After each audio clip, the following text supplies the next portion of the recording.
Hey everyone, Mulligan here, and welcome to part 3 of the spoiler preview for the upcoming set, The Fall of Argenport. This one might turn out to be a bit longer than the other previews I've done so far. We got some major news about a new mechanic that's in the new set. So in this video, I'll talk about the cards from the upcoming expansion that have been spoiled so far this week, as well as talk about the new mechanic and share a little information on how it'll tie into organized tournament play. As with previous videos, I'll only be talking about the cards as far as their use in Constructed, unless the card is absolutely terrible in that format, in which case I'll briefly talk about its potential use in the limited formats, which are Draft and Sealed. So first up is Worm Calling. This is a 3-power spell requiring 2 time influence to play. You create and draw 2 7/7 sandworms. And the 7/7 sandworms cost 5 and require 1 time influence to play, with no additional abilities. So I'm very excited about this card. This just oozes Magic the Gathering nostalgia for me, since it seemed like worm cards were printed in every set when I played. So this combos well with ramp cards like Initiate of the Sands and Sauropod Wrangler, since you get to play one of the sandworm tokens on turn 4 instead of waiting until turn 5 if the ramp unit sticks around. I'm trying to think of a time mid-range deck that doesn't want this card, and I can't really think of one. It's solid in Praxis, at least in my opinion, and it's solid in 3-faction Moment of Creation decks, since those tend to be spell heavy anyway. This is just a good card. Even Crown decks benefit from this card. I don't know if this is an automatic 4 of in all-time decks though. You have to keep in mind that you're taking a turn off to play this card in the early game, and that might punish you in a faster metagame. But this is also an excellent top deck late game as well, especially if you're power flooded. This is just a value engine. I'll be shocked if this doesn't see play in Constructed. Up next we have Marionette Cross. This is a 3-power relic requiring 3 shadow influence to play. When this comes into play, you play a 5/5 marionette, and when this is removed from the game, you sacrifice each marionette. The marionettes are also 3-power and have a triple shadow influence, and they have Entomb as well, where you sacrifice each Marionette Cross. So when I first saw this card, I really didn't get it. I was wondering what deck would ever play this card. After thinking about it, I realized that this could fit in a brand new archetype. The drawback on this card is huge in multiples. But what if you could put this into a new deck that benefits from silencing your own units? We don't have anything right now that supports that type of mechanic, but we have a few cards already in the game that have high stats but come with drawbacks. If you can silence your own marionettes, that at least means opponents have to kill the relic to kill the 5/5 token, instead of having the option to deal with either one. Up until this point, units have been a lot easier to kill than relics in this game. I can get behind what others in the community have been saying about this card as well, that it could see play in mono shadow decks, but not much else, because the triple influence requirement on a 3-cost card is extremely difficult to hit early. And that it could also see play in void recursion decks, since bringing the tokens back doesn't bring the relic back, so they aren't quite as vulnerable the second time around. It's an interesting card, but I think its playability heavily relies on what else is in this set as far as Constructed goes. None of the current decks we have are desperate enough to run this card, at least in my opinion. Next we have Living Offering. This is a 2-power 2/2 unit requiring 1 time influence to play. You can pay 1 and sacrifice Living Offering to silence an enemy unit.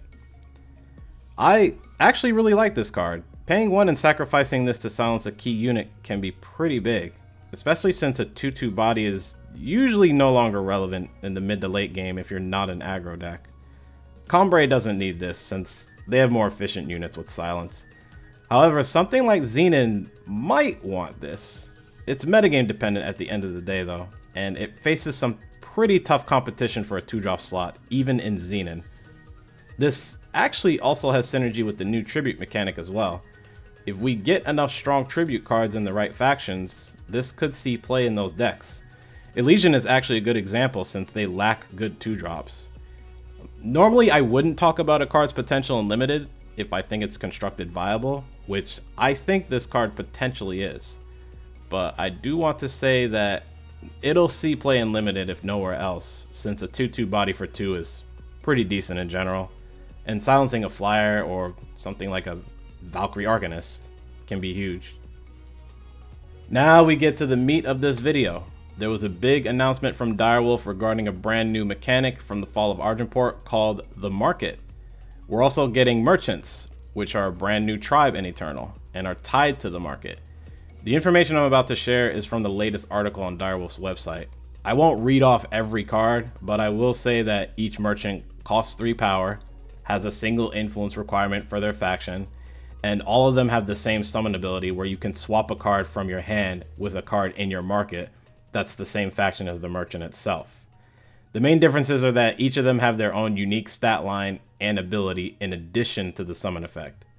I'm going to go ahead and read from the article word for word on what the market is and how it works. So when you add a merchant to your deck, you will be given the option to make a 5-card market with a maximum of 1 copy of each card. You can only have 4 copies maximum of any non-sigil card between your market and your deck. So you have to decide if it's worth stocking a particular card. Your markets can contain cards of any faction, but each merchant can only grab cards of their own faction. Though note that multi-faction cards can be fetched by any merchant of any of their factions. Now, there is some additional information regarding the market and these merchant cards. All this came from the official Discord channel. These were just answers to some questions people had regarding the new mechanic. All of the answers came from Scarlatch and were compiled by Thundershot, so shout out to him for putting this all together into something that can be easily referenced. So when you retrieve a card from your market, it counts as a card that's drawn. The sigils on the merchant summon ability means cards of their faction. Cards in your market aren't affected by gameplay. So this is stuff like attacks from Warcry units or effects that would normally remove them from your deck, like In Cold Blood, things like that. Opponents can't see the markets. These merchant cards are the only cards that access the market in this set. There will not be any other ones in this set. Temporary cards like Boar will stay in the market. Merchants will not appear in the Forge mode. Markets only appear in deck construction when you add a merchant to your deck. And again, you cannot pass the 4-copy maximum rule using the market. So these open up a ton of deck building possibilities for ladder play. As far as the merchant cards themselves, I initially liked the primal one, Genev Merchant, the best because it had Aegis, but now not so much. There isn't another ability it has that makes the Aegis truly worth it. After thinking about it, I like Aurelian Merchant, the time one, the best overall, since it's got 4 health and has a ramp ability. All of them are fairly close in power level to each other though, and are pretty useful outside of their market ability. I could even see Ixtun Merchant seeing play in Stone Scar decks, for example. This guy is creepy though. I really hope I don't have nightmares about this face. There's definitely a cost to running these too. You need to take up slots in your main deck in order to have access to the market. Is that worth it for every deck?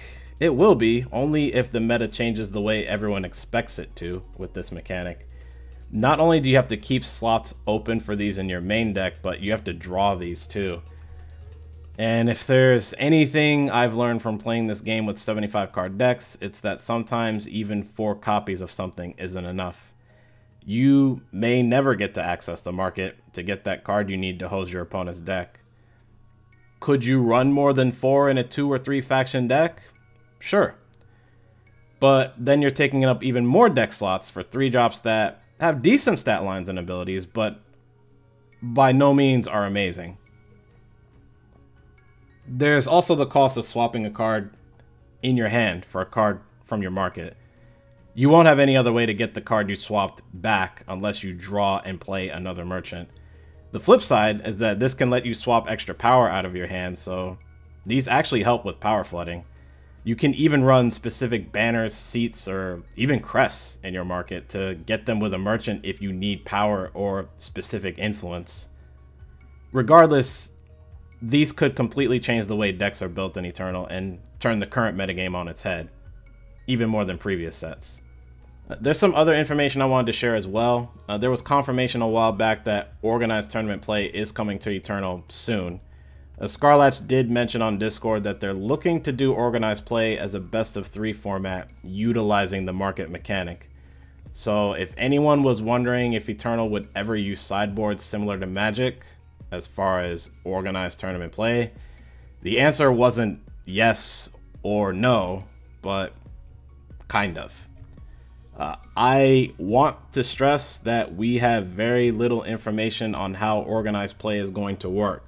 Only that it's official tournament support from Direwolf, that there will be events based on it, and that it will very likely be best of 3. The market is going to have a big impact on not just ladder, but organized play as well. Based on how the market mechanic works, I am a little worried. However, I don't want to assume that you'll be forced to run merchant cards as the only way to access the market, even in tournament play. That may be the case. If it is, that might be a tough pill to swallow for me, personally. But we really need to wait and see before we draw any conclusions.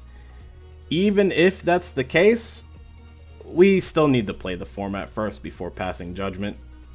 I want to thank you all for listening to my thoughts on the most recent spoilers from the upcoming set that we got so far this week. If you liked the video, feel free to hit the like button. Let me know in the comments if you have any feedback for the content and what brews you're thinking about trying when the new set finally drops. Also, let me know what ideas you have to take advantage of the new market mechanic. I've got other Eternal content on this channel as well, so feel free to look around, and if you like what you see, consider subscribing to the channel so you don't miss future videos. Thanks for taking time out of your day to watch this. I'll see you all soon. Take care.